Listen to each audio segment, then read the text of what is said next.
ইসলামী অর্থনীতি বলতে কি বোঝায়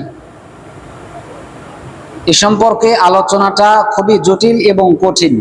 তবে যতটুকু সম্ভব সহজভাবে আমরা বিষয়টাকে উপস্থাপন করার জন্য চেষ্টা করব ইনশাআল্লাহ। ইসলামী অর্থনীতি বলতে আমরা বুঝি, আমরা ইসলামে আসার পরে, মুসলমান হওয়ার পরে আমাদের টাকা পয়সার দরকার আছে। যেহেতু আমাদের বেঁচে থাকার জন্য, সমাজে বা রাষ্ট্রে বসবাস করার জন্য, সমাজকে উন্নয়ন করার জন্য এবং উন্নত দেশ গড়ার জন্য অর্থের কোনো বিকল্প নেই। যেই দেশে যত পরিমাণে টাকা পয়সা আছে সে দেশ তত উন্নত, আর যেই দেশে টাকা পয়সা নেই, তুলনামূলক কম, সেই দেশটা তুলনামূলকভাবে তারা একটু পিছনে পড়ে থাকে। এই অর্থ এটা এমন একটা বিষয়, এটা শুধু দেশ উন্নত বা অবনতি হওয়ার ক্ষেত্রেই এটার প্রভাব পড়ে না, বরং ইসলামী তাহজিব তামাদ্দুনের উপরেও এই অর্থের প্রভাব পড়ে। যদি আমাদের অর্থ ঠিক থাকে তাহলে আমাদের ইসলামী তাহজিব তামাদ্দুনও ঠিক থাকবে। অন্যথায় অর্থর অভাবে ভালো জায়গায় পড়া যাবে না, ভালো স্কুলে প্রতিষ্ঠানে লেখাপড়ার করার সুযোগ থাকবে না। এজন্য সব দিকে বিবেচনা করে যেহেতু টাকা পয়সার অনেক প্রয়োজন আছে, এজন্য ইসলাম আমাদেরকে কিভাবে আমরা অর্থ উপার্জন করব, কোন কৌশলে উপার্জন করব, ইসলাম আমাদেরকে এই শিক্ষাগুলো দিয়েছেন। তো ইসলামী অর্থনীতির মূল বিষয় হচ্ছে 9টি। এই 9 ভাবে আমরা অর্থ সম্পদ উপার্জন করতে পারবো। ইসলামী অর্থনীতির 9টি বিষয়ের মধ্য থেকে সর্বপ্রথম বিষয় হলো ভূমি বা কৃষি। এই ভূমি বা কৃষি থেকে আমরা অর্থ উপার্জন করতে পারবো। এই ভূমিকে সাধারণভাবে 3 ভাগে ভাগ করা হয়। প্রথম ভাগ নিজের মালিকানাধীন জমিন, দ্বিতীয় ভাগ সরকারি জমিন, তৃতীয় ভাগ অনাবাদি জমিন। নিজের মালিকানাধীন জমিন এটা আমরা বুঝি সরকারি জমিন, বা অনেক সময় আমরা বলি খাস জমিন। আর তৃতীয় হচ্ছে কিছু অনাবাদি জমিন। অনাবাদি জমিন মানে এমন কিছু জমিন যেটার কোনো মালিক নেই, অযথা একটা জায়গাতে পড়ে রয়েছে, বন জঙ্গল পড়ে রয়েছে, বিশাল বড় মরুভূমির মাঠ পড়ে রয়েছে, চাষাবাদ হয় না। অনাবাদি, এগুলো কেউ চাষাবাদও করে না, সরকারও এদিক দিয়ে খুব একটা লক্ষ্য দেয় নাই, এগুলো এমনিতেই অযথা পড়ে রয়েছে। এই যে ইসলামী অর্থনীতির মূল পয়েন্টটা হলো ভূমি বা জমিন। জমিনকে আমরা মোটামুটি 3 ভাগে ভাগ করলাম। প্রথম ভাগ হচ্ছে নিজের মালিকানাধীন জমিন, দ্বিতীয় ভাগ সরকারি জমিন, তৃতীয় ভাগ অনাবাদি জমিন। এই 3 প্রকার জমিনকেই আমরা কাজে লাগিয়ে এখান থেকে অর্থ সম্পদ উপার্জন করব। ইসলাম আমাদেরকে এই ব্যাপারে উদ্বুদ্ধ করছেন। কিভাবে এগুলোকে কাজে লাগাবেন, ইসলাম আমাদেরকে সেই পদ্ধতিগুলো বলে দিয়েছেন। প্রথম পদ্ধতি, এই জমিনগুলো নিজে চাষাবাদ করব। প্রথম পদ্ধতি, এই জমিনগুলো কি করব? নিজে চাষাবাদ করব। নিজে চাষাবাদ করে করে এগুলো থেকে অর্থ সম্পদ আমরা উপার্জন করব। যদি নিজে চাষাবাদ করতে না পারেন তাহলে কি করবেন? ইসলাম এখানে বিপরীত ব্যবস্থাও বলে দিয়েছে যে নিজে যদি জমিন চাষাবাদ করতে না পারো তাহলে এগুলোকে বর্গা দিয়ে দাও। কি দিয়ে দাও? বর্গা দিয়ে দাও। তাহলে কি হবে? যেই জমিনটা অযথা পড়ে রয়েছে, এই জমিনটা আপনি চাষাবাদ করতে পারতেছেন না, আপনার সম্পদ বেশি, কথার কথা 100% আপনার জমিন আছে, তো আপনি একা 50% চাষাবাদ করতে পারেন, বাকি 50% ভালোভাবে চাষাবাদ করতে পারেন না, চাপ হয়ে যায়। তাহলে ইসলাম বলে আপনি নিজের উপরে চাপ না নিয়ে বাকি 50% জমিন মানুষকে বর্গা দিয়ে দেন। নিজে করলে পর্যাপ্ত পরিমাণে সময় না দেওয়ার কারণে, পরিচর্যা না করার কারণে এখানে লক্ষ্য অনুযায়ী এখানে ওই পরিমাণে সবজি বা খ্যাত এখান থেকে আপনি উৎপাদন করতে পারবেন না। যদি আপনি পর্যাপ্ত পরিমাণে অর্থ এখান থেকে সবজি বা খ্যাত খামার না করতে পারেন, তাহলে এটা বাজারের মধ্যে একটা ঘাটতি দেখা দিবে। কথার কথা, উদাহরণস্বরূপ আমরা বিগত 2 সপ্তাহ ধরে বাজারে সবজি পাচ্ছি না, কথার কথা বলতেছি। আচ্ছা, সবজি পাচ্ছি না, এর মূল কারণটা হচ্ছে সবজি উৎপাদন করা যাচ্ছে না। যেহেতু সবজির উৎপাদন কম, এই জন্য বাজারে এটার আমরা পর্যাপ্ত পরিমাণে আমরা বাজারে এটা নিতে পারতেছি না। উৎপাদন কম, এই জন্য বাজারে নিতে পারছি না। বাজারে না নেওয়ার কারণে, বাজারে সবজি না থাকার কারণে সমাজের মানুষেরা পর্যাপ্ত পরিমাণে সবজি কিনতে পারতেছে না। এতে করে নিজের শারীরিক ক্ষতি হচ্ছে, আমাদের পরিবারের ক্ষতি হচ্ছে, আমাদের সমাজের ক্ষতি হচ্ছে, যে আমরা পর্যাপ্ত পরিমাণে সম্পদ সবজি এখান থেকে পাচ্ছি না। তো ইসলাম এই জন্য এই মূল জায়গার মধ্যে হাত দিয়ে বলছেন যে ইসলামী অর্থনীতির মূল বিষয়টা হলো যে তোমরা চাষাবাদ করবা, জমিনকে কাজে লাগাইবা, প্রসেসিং করে জমিনটাকে কাজে লাগাও। তাহলে প্রথম পদ্ধতি বললাম নিজে চাষাবাদ করবেন। যদি নিজে চাষাবাদ না করতে পারি তাহলে বর্গা দেব, বর্গা দেওয়ার মাধ্যমে আমরা ওই যে জমিনগুলো পড়ে রয়েছে এগুলোকে কাজে লাগাবো। এতে করে অর্থ সম্পদ আমাদেরকে বাড়বে, আমাদের টাকা বাড়বে, আমাদের সম্পদ বাড়বে। স্বাভাবিক, আপনার যদি 10 কেজি সবজি থাকে, আপনি 10 কেজি সবজি বিক্রি করলে ন্যূনতম একটা ব্যালেন্স আপনি পাবেন। যদি সবজি না থাকে, যদি আপনার ক্ষেত খামারি না থাকে, তাহলে এখান থেকে আপনি কোনো টাকা পয়সা উপার্জন করতে পারবেন না। তাহলে আমরা প্রথম যে বিষয়টা মালিকানাধীন জমির ক্ষেত্রে কথাটা বললাম। দ্বিতীয় বিষয়, রাষ্ট্রীয় যেই সমস্ত সম্পদ, রাস্তার ডানে বামে অনেক সময় অনেক সরকারি জমিন পড়ে থাকে। আচ্ছা, এই যে সরকারি জমিনগুলো যে পড়ে থাকে, আপনারা চাইলেই তো এটাকে কাজে লাগাইতে পারেন। আপনি এখানে সরকারের কাছে একটা আবেদন করেন যে জমিনটা পড়ে রয়েছে, আমি এটা চাষাবাদ করতে চাই, সরকার আপনাকে দিয়ে দিবে। তো সরকারের কাছ থেকে একটা অনুমোদন নিয়ে এসে আপনি এটা চাষাবাদ করেন।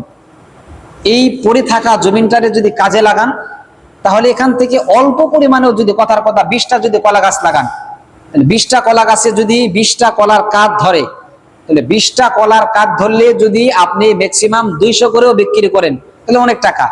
500 করে বিক্রি করলে আর অনেক বেশি টাকা। তাহলে আপনি এই খালি জায়গাটাকে কাজে লাগানোর মাধ্যমে আপনি কিছু অর্থ পাইলেন। পক্ষান্তরে আপনার প্রতিবেশী সে খাবারের জন্য একটা ফল পাইতেছে, আপনি টাকা পাইছেন, আপনার প্রতিবেশী খাবারের জন্য একটা পণ্য পাইছে। এই টাকাটা শুধু আপনার জন্য হইল না, এই টাকাটা যখন আপনার পকেটে থাকবে, আস্তে আস্তে আপনার পকেট ভারী হবে, আপনার ব্যাংক ব্যালেন্স বাড়বে। এতে করে আপনার দেশ, আপনার সমাজ উন্নত হবে। আপনি যখন টাকা পয়সা দিয়ে কলকারখানা তৈরি করবেন, বিভিন্ন মিল ফ্যাক্টরি তৈরি করবেন, বিভিন্ন কাজের যে সমস্ত মাধ্যম, এগুলো যখন করবেন, আস্তে আস্তে আপনাদের সমাজ, আপনাদের এলাকা উন্নত হবে। এই জন্য সরকারি যে সমস্ত জায়গা পড়ে রয়েছে, অযথা পড়ে রয়েছে, বছরের পর বছর এই জায়গাগুলো পড়ে রয়েছে, রাস্তার ডানে বামে অনেক জায়গাতে পড়ে রয়েছে, এই সম্পদগুলোর জন্য আমরা সরকারের কাছে আবেদন করি যে খালি জায়গাটা আমাকে দিয়ে দেন। সরকার আপনাকে দিয়ে দিবে, এটাকে চাষাবাদ করে অথবা বর্গা দিয়ে এখান থেকে চাষাবাদ করে টাকা উপার্জন করেন। 3 নাম্বার, কিছু অনাবাদি জমিন পড়ে রয়েছে, অনেক দূরে দূরে দেখবেন অনেক বন জঙ্গল অযথা পড়ে রয়েছে, কিচ্ছু নেই, জঙ্গল হয়ে পড়ে রয়েছে। এই অনাবাদি জমির ক্ষেত্রে মূলনীতি হচ্ছে, ইসলামের মূলনীতি হচ্ছে, যে অনাবাদি জমিন, আরদে মাওয়াত, আরবি পরিভাষায় এগুলোকে বলা হয় আরদে মাওয়াত, মৃত জমিন মানে অনাবাদি জমিন। যে ব্যক্তি যেই মৃত জমিনটাকে জীবিত করবে, মান আহিয়াল আরদ, যে ব্যক্তি ওই মৃত জমিনটাকে জীবিত করবে মানে অনাবাদি জমিনটাকে সর্বপ্রথম গিয়ে সে চাষাবাদ করে সেটাকে চাষাবাদের উপযুক্ত করে তুলবে, তাহলে ইসলাম বলে সর্বপ্রথম যে ব্যক্তি ওই জমিনটারে চাষাবাদ করছে এটা তার মালিকানায় দিয়ে দেওয়া হবে। এটা সে চাষাবাদ করতে থাকবে, এটা তার মালিকানায়। তাহলে ওই অনাবাদি জমিনগুলো আমরা খুঁজে খুঁজে বাহির করে আমরা কি করব? আবাদ করব, চাষাবাদ করব, কাজে লাগাবো। একটা খামার তৈরি করব, একটা সবজির বাগান করব, একটা ক্ষেত করব, একটা বাগান বানিয়ে আমরা রাখবো, কিছু চারা গাছ এখানে রাখবো। তাহলে দেখা যাবে এভাবে আস্তে আস্তে আস্তে আস্তে আমাদের আর্থিক যে ব্যাপারটা, এটা আস্তে আস্তে আমাদের আর্থিক, এটার আমাদের পর্যাপ্ত পরিমাণে আমরা অর্থ সম্পদ এইখান থেকে আমরা উপার্জন করতে পারবো। তাহলে এই জন্য বলছিলাম ইসলামী অর্থনীতির মূল ভিত্তিটাই ছিল ভূমি বা কৃষিজাত। আর জমিনের ক্ষেত্রে আমরা বললাম জমিনটা আমাদের 3 প্রকার। আর এই 3 প্রকার আমরা কাজে লাগাইতে পারি 2 ভাবে। প্রথম ভাব, নিজে চাষাবাদ করব। যদি নিজে চাষাবাদ না করতে পারি তাহলে এটা আমরা বর্গার মধ্যে দিয়ে দিব। বর্গার মাধ্যমে আমরা এটা চাষাবাদ করে আমরা এখান থেকে কিছু অর্থ সামগ্রিক এখান থেকে আমরা উপার্জন করতে পারবো। এতে করে আমাদের চিকিৎসার দিকে সাপোর্ট হবে, লেখাপড়ার দিক দিয়ে সাপোর্ট হবে, ইসলামী তাহজিব তাবাদ্দুনের ক্ষেত্রেও আমাদের কি হবে, আমাদের সাপোর্ট হবে। যদি পকেটে টাকা থাকে তাহলে তো বললাম ভালো একটা স্কুলে পড়াইতে পারবেন, ভালো একটা মাদ্রাসায় পড়াইতে পারবেন। যদি পকেটে টাকা থাকে উন্নত মানের চিকিৎসা আপনি নিতে পারবেন, উন্নত মানের রাস্তাঘাট আমরা তৈরি করতে পারবো, উন্নত মানের বাড়ি গাড়ি আমরা করতে পারবো। তাহলে এই জন্য বললাম যে এই ভূমিকে আমরা 2 ভাবে চাষাবাদ করব। কোনো জমিনকে অযথা আমরা ফেলে রাখবো না। আপনার বাড়ির পাশে অযথা কিছু জায়গা পড়ে রয়েছে, আপনি পরিকল্পনা করে জায়গাগুলোকে চাষাবাদের উপযুক্ত করেন। আপনি দেখবেন আপনার বাড়ির আশেপাশে ডানে বামে অনেক জায়গা আপনার অযথা পড়ে রয়েছে, এগুলোকে আপনি কাজে লাগান। কিছু চারা গাছ লাগিয়ে দেন, দেখবেন 5 বছর পরে হলেও তো চারা গাছটা পড়বে, অন্তত 2000 টাকা পাবেন একটা গাছ থেকে। এভাবে আমরা আমাদের পড়ে থাকা সম্পদগুলোকে আমরা কাজে লাগাবো ইনশাআল্লাহ। 2 নাম্বার ইসলামী অর্থনীতির মূল বিষয় হচ্ছে ব্যবসা বাণিজ্য করা। ব্যবসা বাণিজ্যের ক্ষেত্রেও ইসলামে টাকা উপার্জন করা যায়। তাহলে ইসলাম আমাদেরকে অর্থ সম্পদ উপার্জন করার জন্য 2 নাম্বার যে মাধ্যম বলে দিয়েছেন সেটা হলো ব্যবসা বাণিজ্য। ব্যবসা বাণিজ্যের ক্ষেত্রে 2টা মূলনীতি ইসলাম আমাদেরকে বলে দিয়েছেন যে ব্যবসা করে তোমরা টাকা কামাইবা, এতে কোনো সমস্যা নেই। ওয়া হাল্লাল্লাহুল বাইআ ওয়া হাররামার রিবা, আমি আল্লাহ ব্যবসাকে হালাল বলে ঘোষণা করলাম আর সুদকে রিবাকে আমি হারাম বলে ঘোষণা করলাম। তাহলে ব্যবসা এটা হালাল। আল্লাহ রাসূল সাল্লাল্লাহু আলাইহি ওয়াসাল্লাম ব্যবসা করছেন, সাহাবীরা ব্যবসা করছেন। তাহলে ব্যবসা করা ভালো। ইসলামের ক্ষেত্রে মূলনীতি হচ্ছে ব্যবসা 2 ধরনের, এক ধরনের ব্যবসা হালাল আর এক ধরনের ব্যবসা হারাম। তাহলে আল্লাহ তাআলা হালাল ভাবে ব্যবসা করার জন্য আমাদেরকে উদ্বুদ্ধ করছেন যে তোমরা হালাল পন্থায় ব্যবসা করে তোমরা টাকা কামাও, অর্থ উপার্জন করো। হালাল ভাবে ব্যবসা করে টাকা পয়সা উপার্জন করার জন্য ইসলাম আমাদেরকে উদ্বুদ্ধ করছেন। যদি আমরা হালাল ভাবে ব্যবসা করে টাকা পয়সা উপার্জন করতে পারি তাহলে ইসলাম আমাদের জন্য একটা সুসংবাদ দিয়ে রাখছেন। আর যদি হালাল ভাবে আমরা ব্যবসা না করি, বন্ধ ভাবে আমরা যদি ব্যবসা করি তাহলে ইসলাম আমাদেরকে শাস্তির ধমক দিয়ে রাখছেন। আল্লাহ রাসূল সাল্লাল্লাহু আলাইহি ওয়াসাল্লাম বলছেন, আত-তাজিরুল আমিন মা'আন নাবিয়্যিন ওয়াস সিদ্দিকিনা ওয়াস শুহাদা ওয়াস সালিহিন। আল্লাহ রাসূল বলছেন যারা সৎ ভাবে ব্যবসা করে, হালাল ভাবে ব্যবসা করে, হালাল পন্থায় ব্যবসা করে, আল্লাহ রাসূল বলছেন এরা মৃত্যুর পরে নবীদের সাথে এদের হাসর নাসর হবে, সিদ্দিকদের সাথে এদের হাসর নাসর হবে, শুহাদা শহীদদের সাথে এদের হাসর নাসর আল্লাহ তাআলা করাবেন। তাহলে হালাল ভাবে ব্যবসা করার জন্য আল্লাহ রাসূল সাল্লাল্লাহু আলাইহি ওয়াসাল্লাম আমাদেরকে উদ্বুদ্ধ করছেন যে আমরা হালাল ভাবে ব্যবসা করব। পক্ষান্তরে হারাম ভাবে ব্যবসা করার জন্য আল্লাহ তাআলা এবং আল্লাহ রাসূল সাল্লাল্লাহু আলাইহি ওয়াসাল্লাম আমাদেরকে নিষেধ করেছেন। এবং যদি হারাম ভাবে ব্যবসা করি তাহলে এটার খারাপ প্রভাব আমাদের উপরে পড়বে, আমাদের পরিবারের উপরে পড়বে, আমাদের সমাজের উপরে পড়বে। এজন্য ইসলাম মূল জায়গাটাকে হাত দিয়ে বলছেন সাবধান, হারাম পন্থায় কোনো ব্যবসা করবা না। হারাম পন্থায় ব্যবসা বলতে কি বোঝায়? ইসলাম যেটাকে পণ্য হিসেবে সাব্যস্ত করেছে সেটার ব্যবসা করা হালাল। ইসলাম যেটাকে পণ্য হিসেবে সাব্যস্ত করে নাই সেটার ব্যবসা করা হারাম। যেমন উদাহরণস্বরূপ বুঝুন, ধান এই ধান এটা একটা ব্যবসায়িক পণ্য। আল্লাহ তাআলা আল্লাহ রসুলের মাধ্যমে বলছেন ধানের ব্যবসা করা বা ধান ব্যবসা করা এটা হালাল। সবজির ব্যবসা করা, কাঁঠালের ব্যবসা করা, এরপরে শাকসবজির ব্যবসা করা এটা হালাল, কারণ এটা ব্যবসায়িক পণ্য। পক্ষান্তরে ধরেন যে ফেনসিডিল, হেরোইন, এটা ব্যবসায়িক পণ্য না, এটা পণ্য না, এই জন্য এটার ক্রয় বিক্রয় করা হারাম। এটার ক্রয় বিক্রয় করা কি হারাম। তাহলে ইসলাম ওই মূল জায়গাটার মধ্যে হাত দিয়ে বলছেন যেটাকে আমি পণ্য হিসেবে সাব্যস্ত করলাম, মানে ধান, গম, যব, ভুট্টা, ধান, সবজি, যা এগুলো হচ্ছে ব্যবসায়িক পণ্য, এগুলোর ব্যবসা করা হালাল। এগুলো ব্যবসা করে তোমরা রাতারাতি টাকা উপার্জন করো, অর্থ সম্পদ বাড়াও। পক্ষান্তরে যেটাকে আমি পণ্য হিসেবে সাব্যস্ত করি নাই, যেমন রক্ত, জমাট রক্ত, এটা পণ্য না। গরু জবাই করার পরে যে রক্তটা বের হয়েছে এটা হচ্ছে পণ্য না, এটা ব্যবসা করা হারাম। আবার পক্ষান্তরে শুকর, মুসলমানদের জন্য শুকরের ব্যবসা করা হারাম। শুকর আমাদের নিকট পণ্য না, তবে সমাজের মধ্যে কি শুকর বিক্রি হয় না? বিক্রি হয়। তবে এটা হচ্ছে যারা অন্য ধর্মের মানুষ তাদের জন্য এটা ক্রয় বিক্রয় তাদের মধ্যেই জায়েজ, আমাদের ভেতরে শুকর ক্রয় বিক্রয় করা কিনা জায়েজ না, কারণ ইসলাম এটাকে পণ্য হিসেবে সাব্যস্ত করে নেয়। তাহলে ইসলামী অর্থনীতির 2 নম্বর বিষয় বললাম যে ব্যবসা বাণিজ্য করে ইসলাম আমাদেরকে অর্থ সম্পদ উপার্জন করার জন্য আমাদেরকে উদ্বুদ্ধ করছেন। ইসলামের মধ্যে আমরা শুধু 2 জন সাহাবীর নাম জানি, বিশেষ করে আবু হুরায়রা রাদিয়াল্লাহু তাআলা আনহুর জীবনী আমাদেরকে বেশি বেশি শোনানো হয়। এখানে আরেকজন সাহাবী আছে, তার কথা আমরা খুব কম শুনি, তার কথা আমরা জানি না। মক্কার মধ্যে সবচেয়ে ধনী সাহাবীদের মধ্যে থেকে একজন সাহাবী হচ্ছে আব্দুর রহমান বিন আউফ রাদিয়াল্লাহু তাআলা আনহু। লক্ষ লক্ষ টাকার মালিক ছিলেন তিনি ওই সময়। এই আব্দুর রহমান বিন আউফ রাদিয়াল্লাহু তাআলা আনহু যখন মক্কা থেকে হিজরত করে মদিনায় গেছেন, ওনার তো অর্থ সম্পদ, টাকা পয়সা, বাড়ি গাড়ি সব মক্কাতে পড়ে রয়েছে। হিজরত করে যখন মদিনাতে চলে গেছেন, টাকা পয়সা তো নিতে পারে নাই। মদিনাতে যাওয়ার পরে পকেট খালি, মদিনাতে যাওয়ার পরে কি পকেট, অথচ উনি ধনী মানুষ, উনি মানুষের কাছে হাত পাততে পারে না। ওনার টাকা ছিল, এমন সম্মানী ব্যক্তি ছিল যে দেশে তার টাকার অভাব ছিল না, বাড়ি গাড়ির অভাব ছিল না। কিন্তু পরিস্থিতির শিকার, এখন সে মক্কা থেকে হিজরত করে মদিনায় ঢুকছেন। মদিনাতে তো আর বাড়ি নিয়ে যাইতে পারে নাই, মদিনাতে তো আর গাড়ি নিয়ে যাইতে পারে নাই, মদিনাতে তো আর অর্থ সম্পদ নিয়ে যাইতে পারে নাই।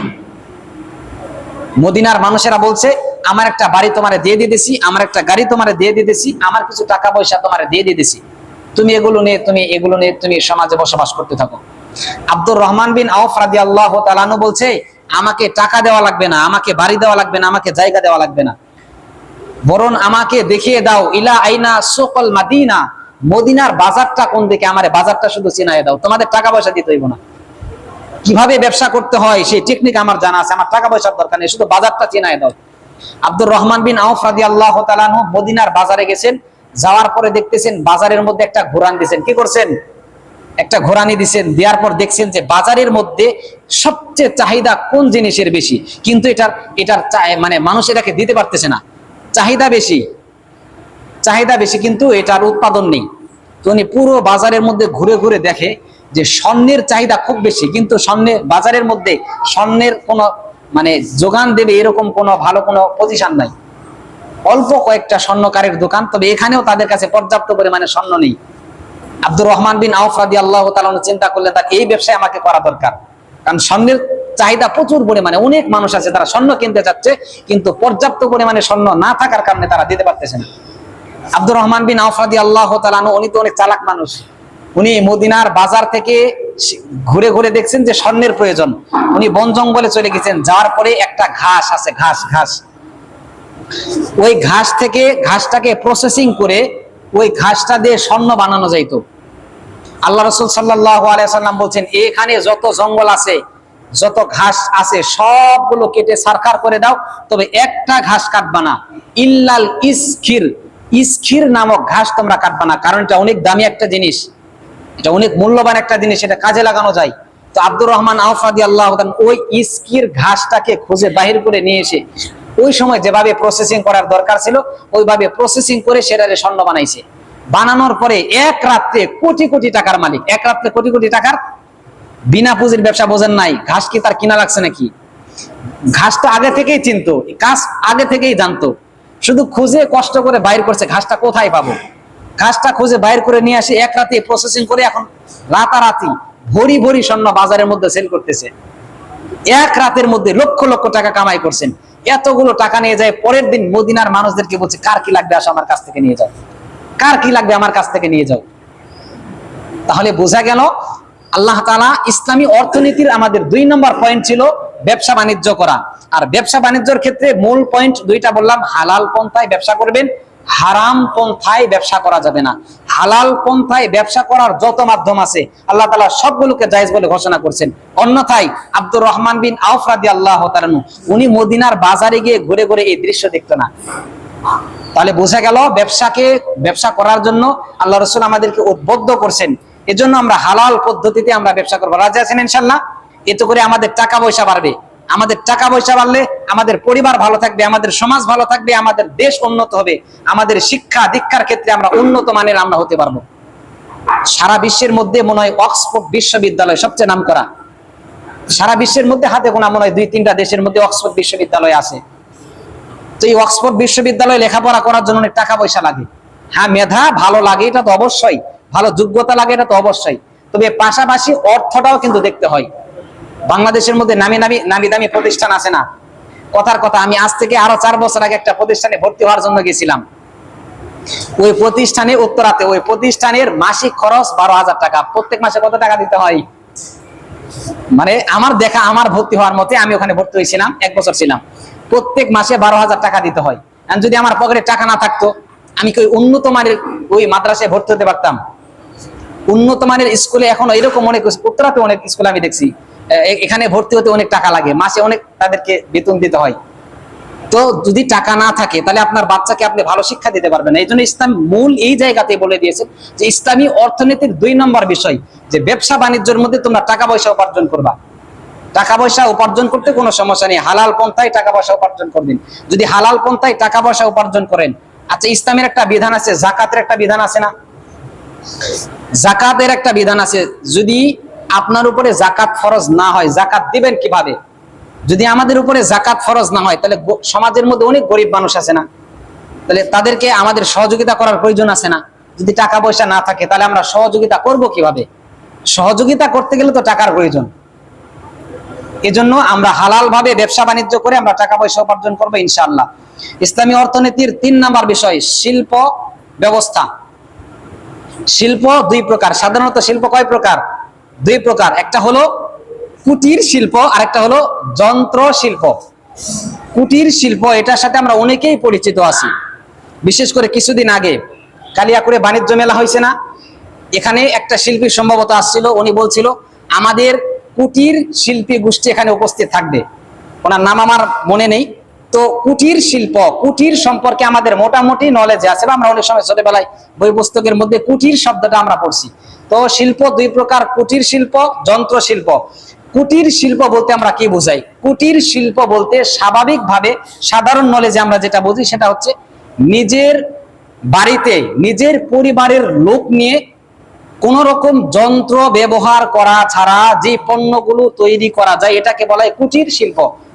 যেমন উদাহরণস্বরূপ, আমরা আগে গ্রামে দেখতাম, গ্রামের বাজারগুলোতে দেখতাম বাঁশ কেটে কেটে কেটে কেটে সুন্দর করে একটা টুকরি অথবা একটা, আমরা বলি এটারে এই এই ময়লা ফালানোর জন্য একটা ডালি বলি, খইসালা বলি, এরপরে বলি, বাঁশ দিয়ে সুন্দর করে এগুলো বাড়িতেই বানানো যেত। সিরাজগঞ্জের মানুষেরা চিনবেন, বাড়িতে ওনারা এই পাটি বোনাইতো। এরপরে ওই গামছা সিরাজগঞ্জে গামছা, লুঙ্গি, এগুলো বাড়িতে ওনারা বুনাইতে পারে। কেমনে কেমনে কি যেন করে এগুলোতে, যেগুলো বাড়িতেই নিজের হাতে কোন রকম যন্ত্রের ব্যবহার করা ছাড়া তৈরি করা যায়, এটাকে বলা হয় কুটির শিল্প। আর একটা হলো যন্ত্র শিল্প। যন্ত্র শিল্পটা হলো যে বিভিন্ন আমাদের বাংলাদেশে কলকারখানা যত যা আছে, মিল, ফ্যাক্টরি, কলকারখানা, যেখানে বড় বড় যন্ত্র, ভারী ভারী যন্ত্র ব্যবহার করে যে সমস্ত শিল্প উৎপাদন করা হয়, শার্ট, প্যান্ট, এরকম আরো যা আছে, এগুলো হচ্ছে যন্ত্র শিল্প। আমাদের জানা আছে, আমাদের বাংলাদেশের মধ্যে একটা শিল্প আগে খুব অ্যাভেলেবল চলতো, এটার চাষাবাদ না থাকার কারণে বাংলাদেশ এখন খুব পিছনে পড়ে রয়েছে। ওই শিল্পটাকে বলা হয়তো সোনালী আঁশ। সোনালী আঁশ। পাটকে কি বলা হয়তো? সোনালী আঁশ বলতো না? সোনালী আঁশ বলতো পাটকে। ওই সময় পাটের অনেক চাহিদা ছিল এবং বাংলাদেশে পর্যাপ্ত পরিমাণে এটার উৎপাদন হইতো।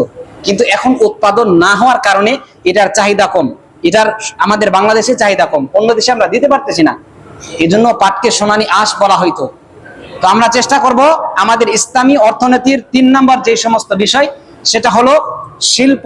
শিল্পর মাধ্যমে আমরা ব্যবসা বাণিজ্য করে টাকা পয়সা উপার্জন করবো ইনশাআল্লাহ। আমরা কেউ কথা না বলি, আমাদের সময় সংক্ষিপ্ত। এরকম আরো 9টা বিষয় ছিল, ইসলামী অর্থনীতির 9টা বিষয় ছিল। যদি আমরা 9টা বিষয় কাজে লাগিয়ে অর্থ সম্পদ উপার্জন করি, তাহলে আমরা উন্নত হতে পারবো, আমাদের দেশ উন্নত হবে, আমাদের সমাজ উন্নত হবে, আমরা পারিবারিক ভাবে, ব্যক্তিগত ভাবে আমরা উন্নত হতে পারবো ইনশাআল্লাহ। যদি আমাদের দেশ উন্নত হয়, আমাদের সমাজ উন্নত হয়, আমাদের ব্যক্তি পরিবার যদি উন্নত হয়, তাহলে আমরা সমাজে মাথা উঁচু করে বাঁচতে পারবো ইনশাআল্লাহ। এজন্য আমরা ইসলামী অর্থনীতির ক্ষেত্রে আমরা খুবই মনোযোগ দিব। বিশেষ করে আমাদের এই সমাজের মধ্যে অনেক মানুষ আমরা এরকম আছি, আমরা ভালো শিক্ষিত মানুষ, ভালো যোগ্যতা আমার জানা, ভালো শ্রম আমার জানা, অথচ আমরা চাকরি বাকরি করতেছি না, অথবা কোনো ব্যবসা বাণিজ্য করতেছি না, অথবা কোনো কিছু না করে আমরা বসে আছি। উদাহরণস্বরূপ চীন দেশ, আপনারা দেখবেন চীন দেশ, চাইনা, এই দেশটার যদি খোঁজ খবর নেন, চায়না এখন অর্থের দিক দিয়ে মোটামুটি অনেক এগিয়ে। তারা চায়না ছোট ছোট বাচ্চা 15+ বয়স হয়েছে, এই বাচ্চারা কোনো সময় বসে থাকে না। আমার জানা মতে চায়নাতে এমন পরিবার আছে এরা নিজের বাড়িতে রান্না করে খাবার খায় না, নিজের বাড়িতে কি করে না, রান্না করে সময়কে নষ্ট করতে রাজি না। ছোট ছোট বাচ্চা, বড় বড় মানুষ, এরা সবাই চাকরি করতেছে, যে বিষয়ে যার দক্ষতা, যে বিষয়ে তার আগ্রহ, সেই বিষয়ে তারা কাজ করতেছে। এই জন্য কিন্তু নকলের দিক দিয়ে চায়না নাম্বার 1 না, নকলের দিক দিয়ে কিন্তু চায়না নাম্বার 1। যে কোনো প্রোডাক্ট, শুধু জাপান একটা পণ্য তৈরি করবে, কিছুদিনের পরেই দেখবেন যে চায়না ওই প্রোডাক্টটা তৈরি করে ফেলছে। হ্যাঁ, জাপান যেটা তৈরি করছে এটা নাম্বার 1, তবে চায়না যেটা তৈরি করছে নাম্বার 2। তবে তৈরি করার ক্ষেত্রে কিন্তু চায়না 1 নাম্বার। এটা কেন হয়েছে? এই যে তারা পর্যাপ্ত পরিমাণে শ্রম দিতেছে, সময়কে কাজে লাগাইতেছে, শ্রম বিনিয়োগ করতেছে, যে যা পারে সেটাকে কাজে লাগাইতেছে। এই জন্য আমরা ইসলামী অর্থনীতির প্রতি আমরা গুরুত্ব দেবো ইনশাআল্লাহ।